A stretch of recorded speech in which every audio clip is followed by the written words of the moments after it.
Paseatzea gustatzen zait, mantxo ibiltzea, ibilbidetik ateratzea eta inguratzen nauenak harritzea.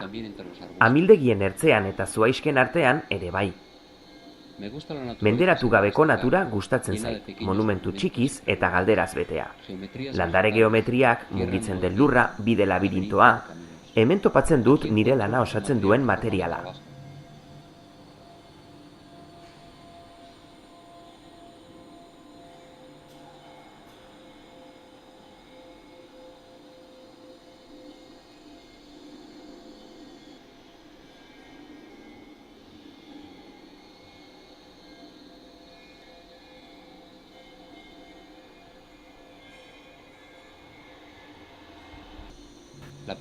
Lehen seria, 2006koa, etengabe eraldatzen ari diren prozesuen erretratuak dira.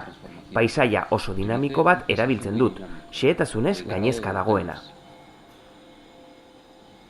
Bigarren seria, 2009koa, urak, ibaiek, lainoek, landareek, bazter guztietan menderatzen duten paisaia bat da. Irudiak ametsen domeinuak dira, edo ibiltze sonanbulu batenak.